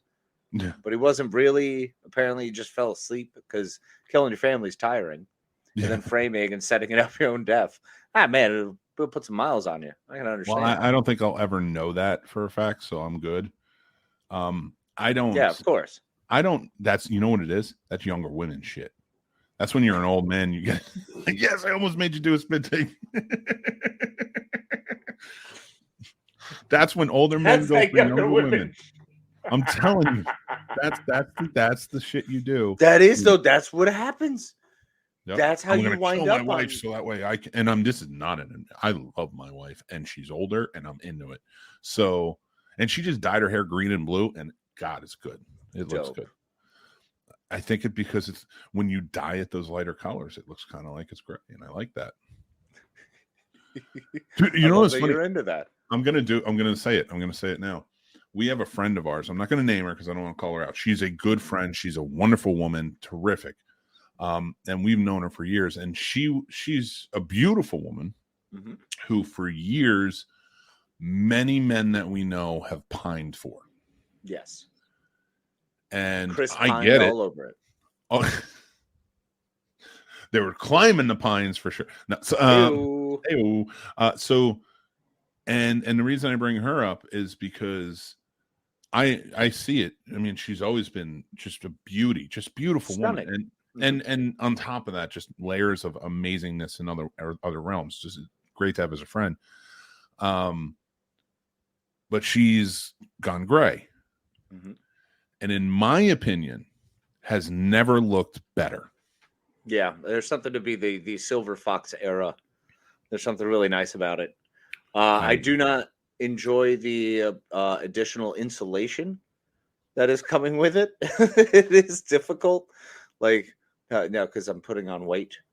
So I'm saying for me, like, as I'm enjoying getting more gray, I'm also really not enjoying all the extra weight and the fact that I have to do more work to get, able to bend over and tie my shoes. I'm at that point where it's like, you see, like, you're just gaining a little extra weight. I've gained people. I've gained a bus full of people since high school. But we're not focusing on that anymore. We're focusing on the fact that you're getting healthier. That's you're true. Working out. My diabetes is much better. See, there you go. You're getting your health in check. Points. Bravo, my friend. Bravo. Thanks, man. And I did it without. And to get a little more topical about what we're talking about, I stopped taking the insulin. I stopped taking all that medication because it was making me sick. Yeah. And also because Eli Lilly, their medication was always broken. Right. Was always, and they like, it was always a hurdle to jump through to try and take that medication. And or to to get a replacement when it was broken and such, because it's a needle, so like you can't just if it's popped out already or something, you can't use it. If it's bent, you're done. And if you don't take your medication that week, it severely disrupts you because you only get 4 for the month, and you have to take one each week. Gee, if only they had needle stations where people could go and get clean needles at any time that they could possibly need. Oh, well, no, this is like the pump sort of thing. So like they're never going to offer that portion of it. They're never going to offer like, go pick it up if you need another one, because they want you to spend the money. Yeah. Which is ironic to what I'm about to say, but so it was always broken. So I just stopped taking it. I was like, it's making me sick when I take it. And if I don't, like, if I miss 2 weeks because I have 2 broken needles and then I take it again, it makes me even more sick. And it just screws with my whole system. So I was like, I'm just going to stop taking medicine altogether and work on it in other ways, like, eating certain foods and losing weight and such. So I did that. And I told my doctor that when I went in to get tested again. I said, I stopped taking the medication months ago. Like almost only a couple of months after you prescribed it. I was like, I was done. I haven't taken any. And he goes, and he gets the numbers back and he goes, it's astonishing because you've dropped 10 points in your A1C. That's fantastic, buddy. There you go. So like I was like a 7.4 or something like that. And I'm down to a 6.3. Heck yeah. So, and now I'm like going back to pre-diabetes, trying to, of course, work it down even more. But, but it is funny and topical because Eli Lilly has just come out and said that they're going to cap the expense of insulin to $35. No, it's probably because they have so many broken pieces. If they have to keep refunding that many, and they have that much stock that can't be used, and eventually they move on, of course they want to cap it. They screwed up. They screwed the market, and everything got, backed up and backlogged, and they screwed up. So well, it's I'm glad they got caught. When they kept breaking, and this happened like 3 times to me. That's why, like, I went the first 2 months, and the last month I was like, I'm not doing it. That third month I wasn't doing it. It happened like 3 times to me in all the packages that I got. And the problem was, you would call your doctor and say, I need the prescription because I'm going to miss like 2 more weeks. Mm-hmm. And they would be like, well, we can't do anything about that. You got to call the pharmacy. So I call the pharmacy. Well, we can't do anything about that. You got to call the manufacturer. It's manufacturer warranty. I'm like, well, how will it be replaced? They'll replace it if they think that it should be. Okay. Hours on the phone trying to get this replaced. I stopped taking it in November. I was like, I'm done. Right. They sent the package that I was supposed to take the broken needles and put in them, send to them so I can get the new replacement needles back at the end of December. Jeez, this literally sounds like a Groucho Marx like vaudeville skit. Like, it sounds like, we're gonna go to the doctor and we're gonna tell them this whole thing. All right, we got the whole bit, we got it all set, and we're gonna set it up, and then we're gonna go down to the station and we're gonna go tell the station guy, hey, this is what we need you to do. We need you to break 4 needles. And then we're going to go over to the clerk, and we're going to let the clerk know, hey, we need you to ship these 4 needles. Then we'll go to the postman, and we're going to tell the postman, hey, we need you to deliver these 4 needles. Like, it's... we should do that skit where we have the fake handlebar mustaches, and we're in the old suits with the straw hats, and you're like, hey, who's taking insulin? And it's like a who's on first, and it's like, out of all these guys, who's taking insulin? And then or who's taking Eli Lilly's insulin? And then it's just 3 men, and then a man in a coffin. There are 4 major insulin providers. Who do you think is taking the Eli Lilly? That's correct. The one who can't take it. You know what did it to them was communism. No, what did it to Eli Lilly was Twitter. Really? When the blue check mark occurred. Yeah. Anybody could do it. Somebody made an account called Eli Lilly and Company. I remember that. Yeah. And they said, we're announcing that all insulin's going to be free. And it took hours for that to be verified and come down, that it was not real. And Eli Lilly lost billions in stock. Oh, wow. In a day, it lost billions. Billions. Yeah. And then it started a conversation because the guy who created insulin said this should be free and available to everyone, and it was his patent, but they bought the patent up, and that's how they're giving away. And now it's like, now they're capping it at 35 because they're not gaining anything back. Yeah. And I will tell you, I'm not saying don't go on the medicine. I'm just one person who did it. But if there are alternative methods that are healthier to you, I think it would be healthier to do them than the medicine. That is just me personally. I'm not a doctor. Do not take my advice, but I don't trust the health system. So, I don't trust medicine. So I just, don't take anything. I just like to, I try the Bob Marley aspect. I'm like, let's just see what happens if I have good vibes. I'm feeling a lot of good vibes today. He's like, I'm not taking medicine, just like Bob Marley, and then he gets shot. Oh man, no medicine for that. Well, don't need to worry about that anymore. I would say Ziggy's gonna get pissed at that comment, but nobody watches this except for of course. Like any of them listening. Any of them in the family aren't listening Marley to the show. Hits us up. If he did, I would apologize profusely and ask him to be on the show and talk to him, because I love his music too. He's awesome. He's amazing. And his wife's music. Well, I don't know if they're still married, actually. I have to look it up. They probably are. Probably. I mean, I haven't heard anything to the other, so I would presume. Yeah.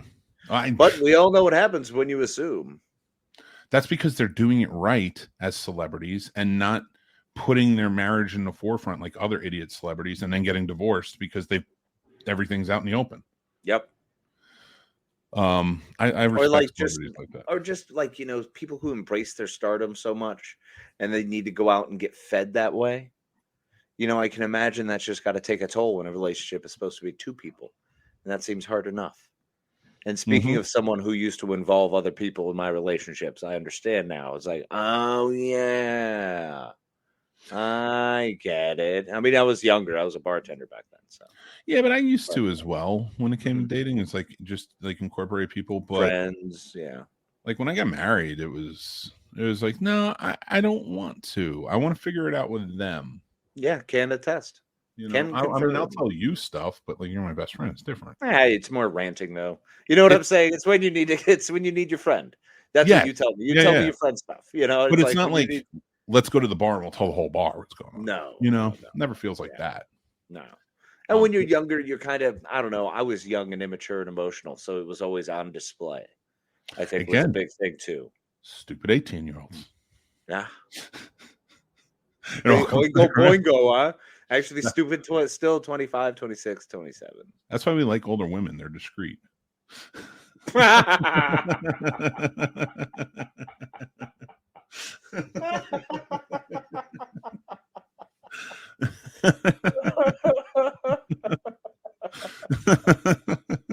Hey, no matter what, at the end of the day, I'm just grateful. Don't tell them about my giant nuts and my little pee-pee. It's terrifying and weird. Please don't tell anyone about it. It's so strange looking. Don't tell them about how my small penis is lost in the oasis of my gigantic nuts. Yeah, it's terrifying. I call it the angry yak. It's very weird.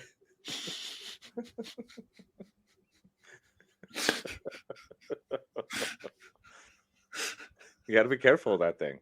No, you never know when it's just it's coming out. You know? Dude, I tell it's you, like if you just look at the side of like a nose on Mount Rushmore. You know what I hate? I hate people who make their social media profile pictures celebrity pictures. Yeah, oh my gosh.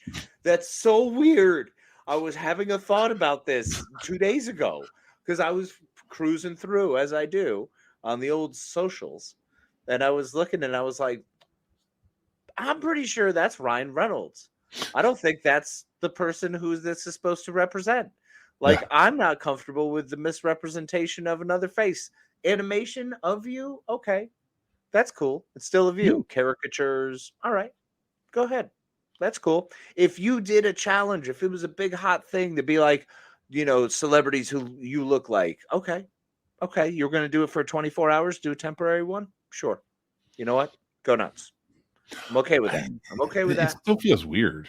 It still feels weird. It does. Well, I mean, not all of them. I hope you're not changing your LinkedIn to profile to look like, I don't know, Joe Pantaleone. Then it's a problem.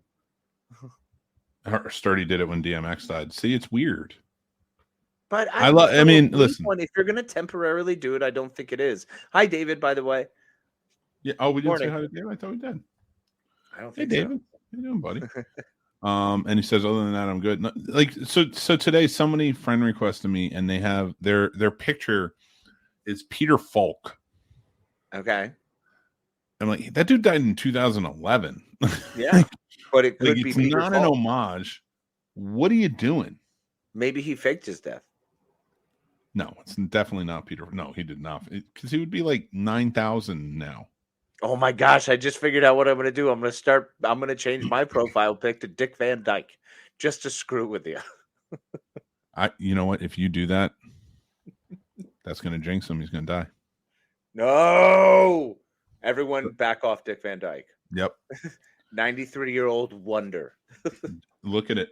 Almost 100%. Almost. I'm not saying 100%, but almost 100% of the profile pictures that people put up where it's celebrities and they're not in it. Yeah. They're all dead.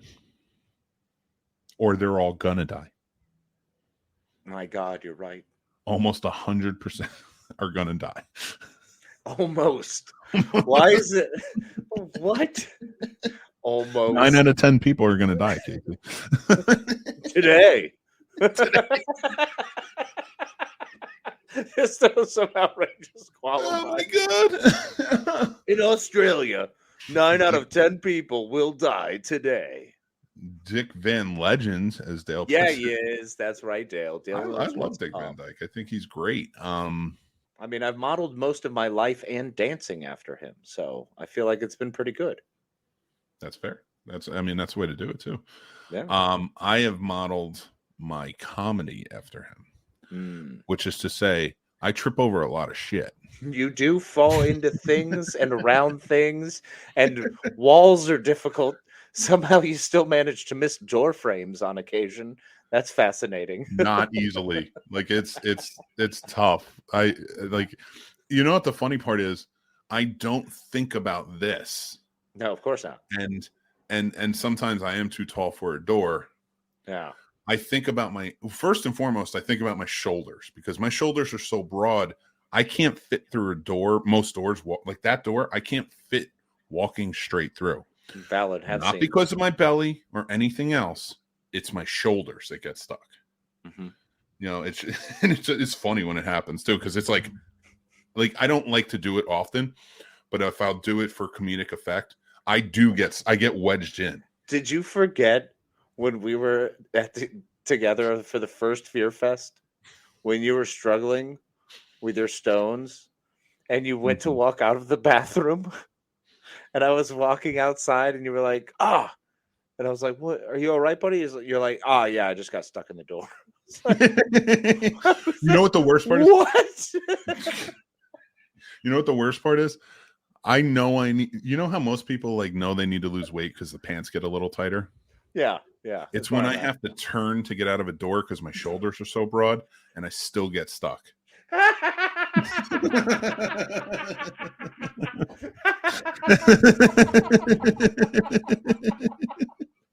Watching you come in is rotating a large piece of furniture. Well, you just enter this way, then just spin. Just spin into the room. I am terrible at math. I need a calculator to do anything.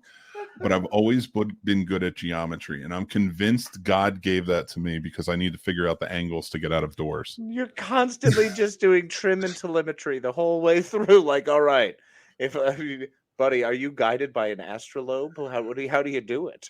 Now, just imagine me at my height, my weight, everything on a spaceship.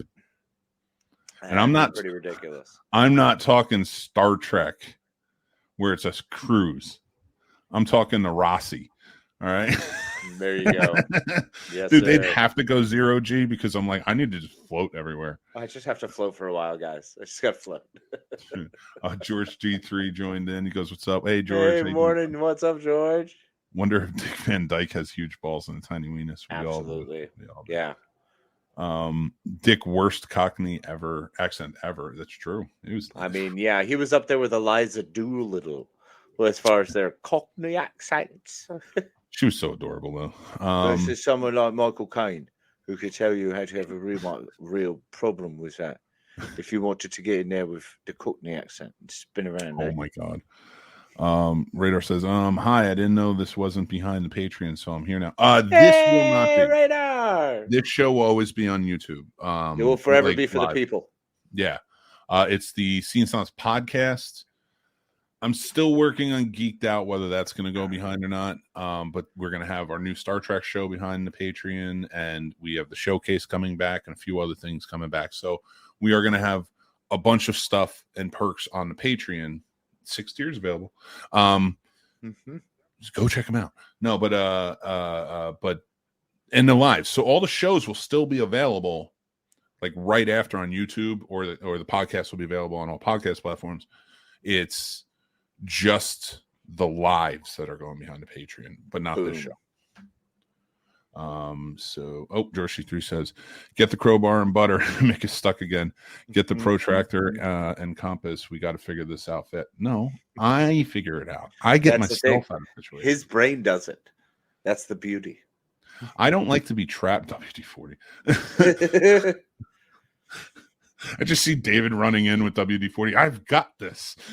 But it's legitimately because of the way the doors open. Like, this is the thing you have to concern yourself with. I've seen it. It's crazy. Dude, I'm telling you, I hate being trapped. And because the bigger I got, and I'm talking like height-wise too, the bigger I got, the more I can't be trapped. Like, I have fear of like prison, things like that, being locked in stuff. it'd be hard in everyday world to find a thing that I will not break out of, because I can't handle it. And my thing is, like, I don't get hurt, I get angry. Yeah. And I turn into like a Hulk, and I just like, I know I may kill myself getting out, but I'll get out. Yeah. You better hope I die before I get to you. I can see it right now with you just ready to freak out. Like if you were about to feel too closed in, you could just start picking everything up, throwing it. You're right there. You're at that point in that. I need you, a guest, or people in the comments to talk to me, because I'm in a goddamn closet right now and I don't like it. Yeah. I can imagine. Like, having people here, there's a fan in here because the fan makes me feel like there's air in here, which I know there is. Yeah. But it makes the me moment feel you like turn that fan off, it's over. I don't know what happened to me as a kid. I'm sure I was locked in something somewhere and I just didn't like it.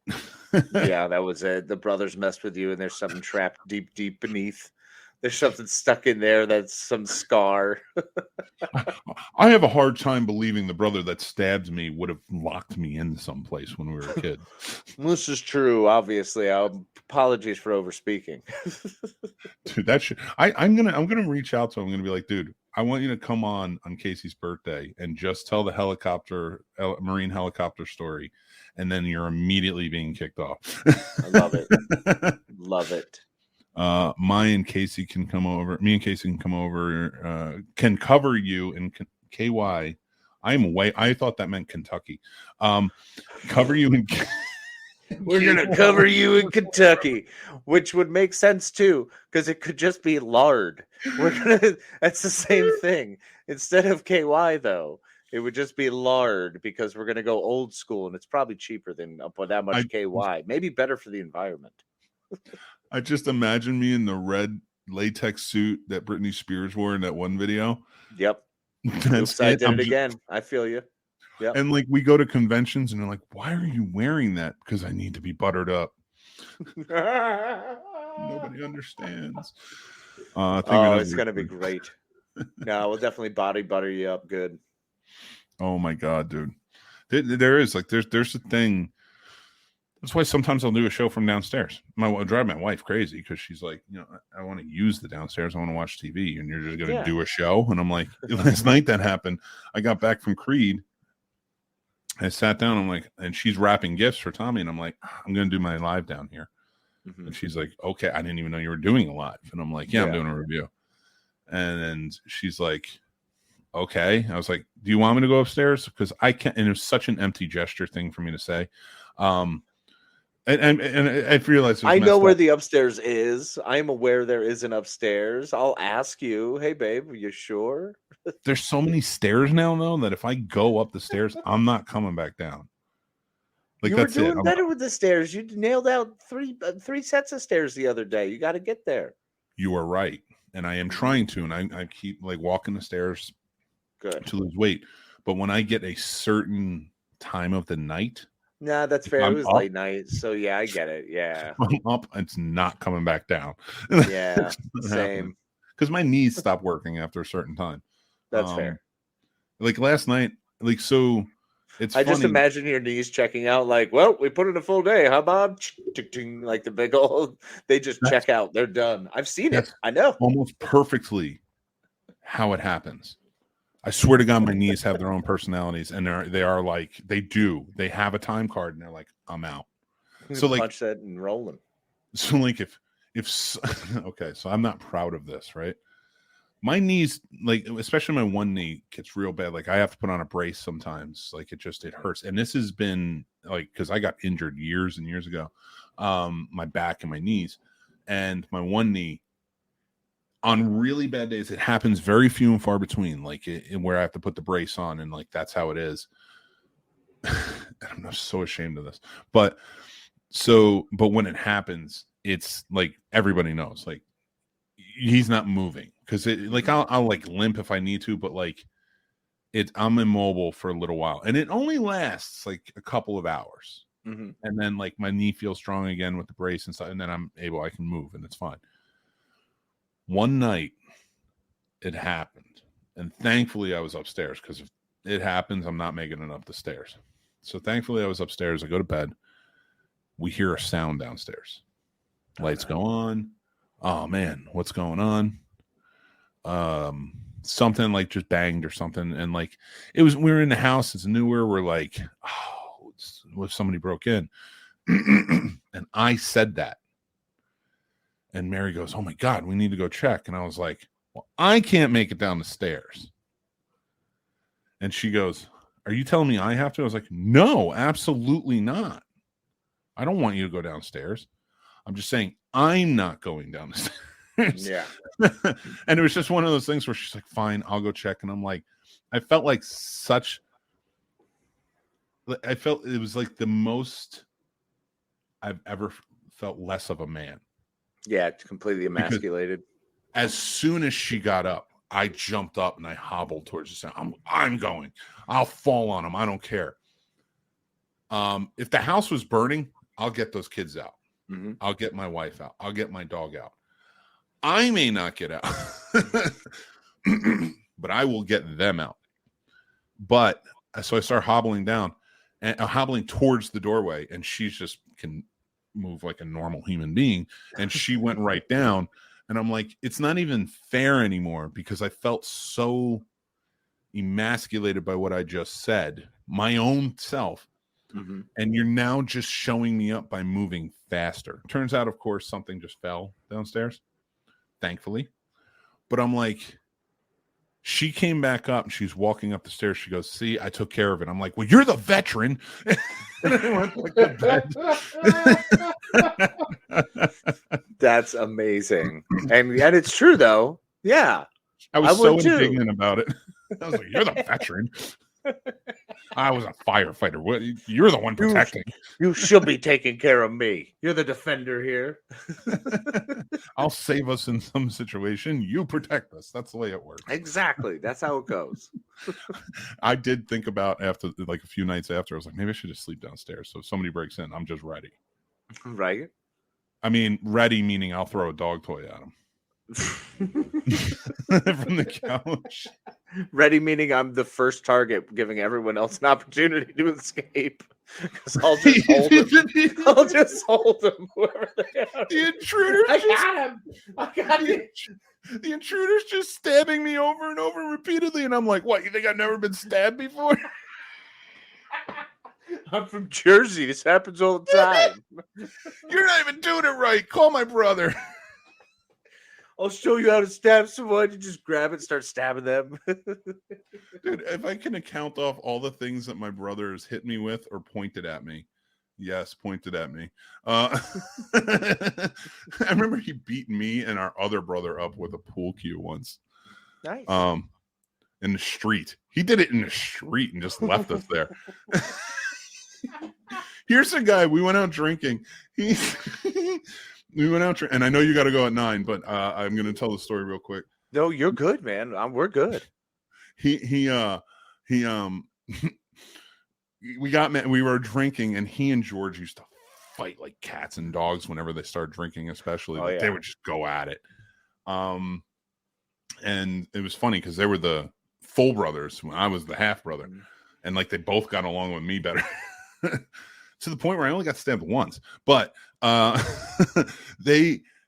AJ got mad and he was driving and he kicked George and I out of the car all the way across town from where we lived. Wow. So George and I are like, whatever, fine. We just start hoofing it home. Mm-hmm. Now I was not as big back then. I was in great shape. I had abs. And then so we're hoofing it back home. We get a block away from the house. Like, so it was like, I'd say about an hour of like just kind of hoofing it. He pulls up in the car. An hour later, he pulls up in the car next to us where we are, a block away, gets out, and like I'm in the way, so and he doesn't really hate me. He hates George. He's going after him, and I'm like, dude, calm down. And he hits me in the arm with the pool cue, and then he hits me in the back, so I'm down. And then he charges after George and just like starts beating him with it. And he's like, fuck you guys. Gets in his car and drives away. What? We get back to the house. We're beaten up. Not even drunk by this point, hung over because we sweat everything out. We're just like, we need to crash. We need to just go to sleep. He comes in the next morning with like Dunkin' Donuts. None for us. And he was just so shitty about it. It was horrendous. But it was kind of par for the course, if it makes sense. Yeah, of course. Like, it happened a lot. Yeah, that was a consistent thing. I mean, I was a jerk drunk and I was friends with a lot of jerk drunks, but to have a jerk drunk brother, that's a different level. Oh, man, especially when you're all jerk drunk brothers together. Well, no, you're part of it. It's the full triad. When you guys are together, it's just ridiculous. Because even if it's just verbal abuse, one of you guys is getting wailed on.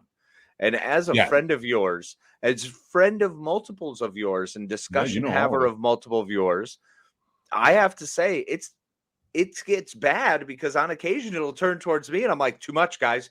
I'm not your brother. Yeah. I didn't grow up with this. You got to step up. Like, everybody wants to be like one of the brothers are in with us until like you really get started, and then everybody's like, I'm happy being a friend. Yep, I'm friend. And Casey knows him well.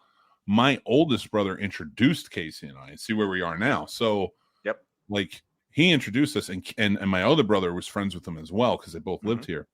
Just for some backstory, but there was, and I want to say morning to Kathleen. How you doing, Kathleen? Good morning, Kathleen. But yeah, I'm friends with those guys. I love George and AJ. They're fantastic guys. I mean, I've always had a blast with them, and we always had some deep conversations and then some silly times together when I was a wilder young lad. So always a pleasure hanging with those cats. They loved when I got drunk because I wasn't violent drunk. I'm like a happy guy. Everybody loves being around me when I'm drunk because I'm like, let's have a great time. Sure. They don't like being around me when I'm drunk because I pick them up. Because if you guys are imagining 3 towering human beings as brothers just walking around, that's not the case.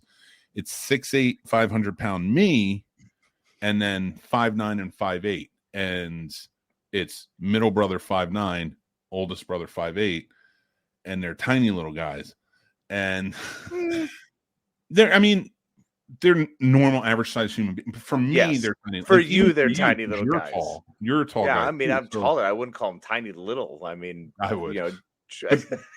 But also because I know it drives them crazy. Exactly. I'm over here trying to just secretly just be like, don't kick my ass the next time I see you guys. If you would compare people to cartoon characters, like if I was comparing Casey to a cartoon character, like a famous cartoon character, I would say Huckleberry Hound. I would say Yakko from, which one was the one with the pants? Yakko. I would say Yakko from anime. Yakko here. Yeah, definitely not. Like smart, knows history, is funny. Just like that. Thanks, Doc. I appreciate that. I like to think so. I feel like that's a good one. Yeah, I'll take clearly, that. Certainly not Wakko. I'm clearly the bear from that weird Martin Lawrence, Ashton Kutcher movie where he has the backpack. Open Season. Where he has the backpack. Like, I'm clearly that. Like if I'm any cartoon character, it's probably that. But my oldest brother George is 1,000% the Fighting Irish Notre Dame mascot. Yeah. Just the picture. He's like, they used to call him, he's a cop, and they used to call him Shashar. What? Yeah, they used, because just Irish Catholic guys from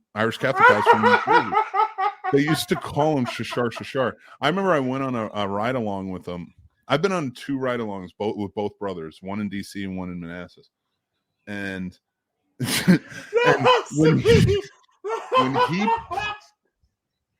when he pulled up to something, they would literally say, Shashar's here. And I've got to know his friends on the force since then. And that was just his nickname. And the funny thing was, like, he had like the short sleeve light blue shirt with the dark pants, the whole thing looked like a cop. And everybody else, when you show up there, is wearing their hat. He always had it cocked back like this. Oh God. The Irish cops do. And he was 1000% exactly what you think an Irish cop looked like pretty much throughout time. I would say he has the attitude of the little fighting Irish guy from Notre Dame. Not on the force. Not on the force. Like he's actually like as a cop, like, he trains. No, people. he's very professional. Yeah, he's a good violence and stuff that occurs. Like he tries to be more diplomatic. Actually, in a weird way, when he's like at work, he's like Picard. When he's anywhere else, especially with his brothers, he's like Kirk. Yeah, it's a good comparison. That's definitely strong. I feel that all the way through. It's hilarious though, because that's so fitting. Yeah, and it works. It does. And so when we would go out drinking, George becomes sullen. He just like kind of looks, and he's got like certain mannerisms. Like he would like go like this, and he'll just stand there. Like he does. Oh no, he always has his arms up, and he'll have his bottle right there, and he'll just He looks pissed off, but he's not. He's always having a ball. AJ's just a shit talker. And like I'm the guy who wants to put on the music and dance, and I pick them up and I dance around. And not when I say pick them up, I don't mean like, oh, I pick AJ up and like dancing around with them. I pick them both up, and they hate it because they're off the ground. Their little feet are like dangling. Their little feet are just like kind of kicking, and they're like, get off of me, and they're trying to go, but I'm like, I'm gone now. I'm drunk. And I'm holding so tight, like hugging. Yes. They're pissed, and they're like, so the little feet are dangling, and they're like, get off me, and they're wailing on me. And I'm just like, we didn't start the fire. And and then there's me coming by going, beers. All right, later. And everyone in attendance for that loved it. They're like, oh my God, we need to, because I would only get drunk like at this stage of my life, like one night out of the month. Yeah, that's fair. Yep. And when I did, they got picked up. And we're dancing. We're brothers. And like when they hated each other and wouldn't talk, you were the worst at that point. I would still pick them up. And then so now they're mad because they have to be next to each other. Yep. And they can't get away because once the death grip is in, you can hit me with bottles. I don't care. I don't feel it. No, it's true. I've been part of that too. and it's funny. I was working too. I was asking you to please let me get back to work because you're like, I love you, man. I just hold on for dear life and need to tell you. That's and for anybody who doesn't know is watching. That's where our shirt that we put out and our mugs that we put out that says "What's the strongest ship in the fleet?" Is friendship. That's my drunk call. That's how we know. Casey knows I'm drunk, and I haven't done it in years, but because I haven't been drunk. But like Casey knows I'm drunk when I call him and say, "What's the strongest ship in the fleet?" and then hang up. Yep. And that's how I know. I'm like, I even say like friendship, and then I hang up. Sometimes he would call back. There was the one night you called back, and you were like, friendship. I hit you up the next morning and I was like, hey buddy, how are you feeling last night? You're like, oh no. Did I because at this point you'd done it like 15 times. It was a well-known commodity, but it had been years since you had done it. So in fact it was like you and Mary were together, and I was like, what? It was hilarious. You were like, oh, I had a margarita night. Well, no, this is a funny thing. I'll still do it to you. I'll still do it to you because like you're in that. You're in that now. And I don't get drunk anymore. The last time I got drunk, you were there, but the last time I ever got drunk, you definitely got a phone call. Everybody, like, not everybody did. It's funny because like certain people get the phone call. I have certain people on the list that get that phone call when I'm drunk. Of course. And it's always like 3 or 4 o'clock in the morning. And there's only like 3 or 4. One's dead now. So yeah, we get to that point where he's still getting a call. Let's be honest. I would, honestly, you're not you wrong. get drunk, you're still calling. Yeah. I would still call and just say it, crying like friendship. It's not funny. It's very sad. This brings me no joy. So oh my God, I'm gonna die. I'm gonna stop breathing. So anytime I feel like I'm legitimately gonna start crying, it's like, nope, just laugh uncontrollably. Like if you knew me when I was drunk and you got that phone call, you were in an exclusive club. Mm-hmm. It's true. And you can be in that exclusive club too. Just buy the shirt or the mug from our Snobs merch store. No, I'm just kidding. Yes, and then we should you have to send in your phone number, and we will randomly, one of us will get hammered and just put you on a phone list. It's got to be me, dude. It's got to be me because it's so weird when I do it. It's so like you would do it and it would sound normal. Like it's you never so quite weird. got it right. It was always funny. You'd be like, "Hey, Casey, so like, what's the strongest ship in the fleet? It's friendship. You're my friend." Yeah, like it would change tones. I remember one time I called and it was a voicemail, and I think it was Joe Louds. And I called and I go, Joe, what's the strongest ship in the fleet? And then I waited like 3 minutes. Mm-hmm. And then I said, I'm so glad that you found hockey and we're friends and we love hockey together. And then it was like another 2 minutes. And then I said friendship and hung up. It was when he called me the next day and told me that. It was the greatest thing I'd ever heard. I was like, really? I just said 3 things in a span of 7 minutes? That's insane. So I just sat on the phone on this voicemail, not just breathing for like minutes. And then said certain things. And I didn't even tell the punchline in the middle. I went in a completely different direction. I'm so glad we found hockey. Like that's just so outrageous. But that's what you would do. So one of my other ones that was my favorite was when you did the whole what's the best? What's the strongest ship in the fleet? And then you hung up. I would call and then go friendship. And then I would go down the line. It would be you. Mm-hmm. It would be you, Joe Loud, Lenny, and Billy. Yep. And that was it. And then when we started dating Mary, and this was dating, this wasn't even like engaged or anything. We were dating, and I got drunk. I went out with my brother, and I got and that was a funny night. That was such a weird, funny night. Like the taxi driver who drove me home, they told him, they called a taxi for me, and they said, "Send the biggest one you got, car wise." So they sent a van. Nice. I get in the back. He's like, "You can sit up front." I'm like, "I'm sitting in the back." And my brother paid him and said, "Bring him to this address and just don't ask him for any money. Here's the payment. Keep the change, whatever it is," because it wasn't far. I think they gave him like $30 or $40, and it was only like 3 blocks away. So that was when I lived in Stonewall. So yeah, yep. And so I get there, and they were like, "Don't ask him for any money because he'll tear your door off." Yeah. They told him that, and so big, the guy's afraid. And I'm like, "What do I owe you?" And he's like, No, you're good.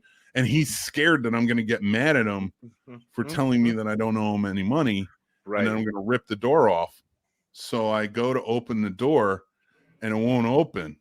And I'm like, I got to figure this out. He's like, "I'm coming." And he runs around, he opens up the door, and he's like, "You go, just get out." And I'm like, "All right." And then like that was it. So then I go home, I make my phone calls.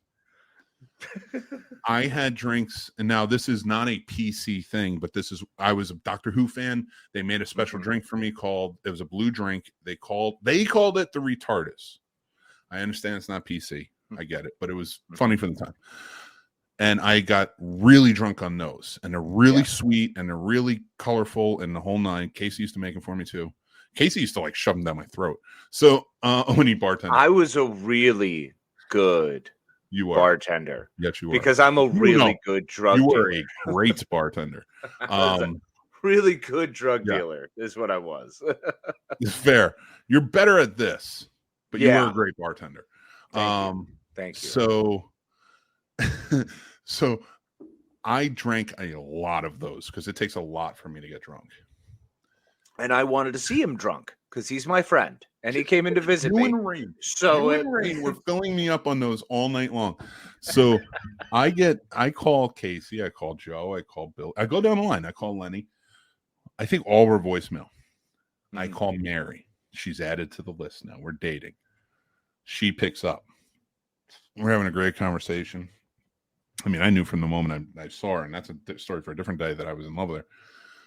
So, like, I'm like, smitten. During that conversation, I did something I had never done before in my drunken career. Threw up mid-conversation. All over myself in mid-conversation, and it was all just blue.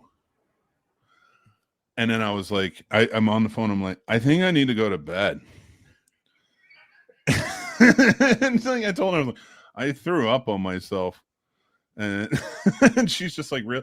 How we're still married, how we got married after that, I don't know. But I woke up the worst hangover, and I never got drunk again. I legitimately thought what I was just saying was a joke.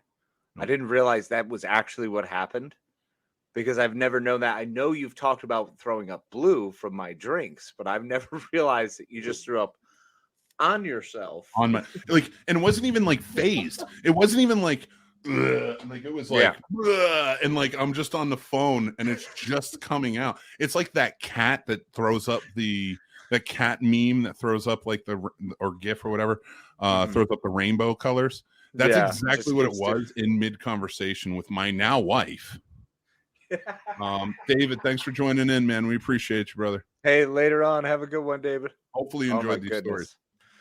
There's so many. It's wonderful to hear that. My friend, unfortunately, it is my time to run as well. I actually have a meeting I have to get to, so thank you for letting me have a little fun with you guys this morning. It was a pleasure.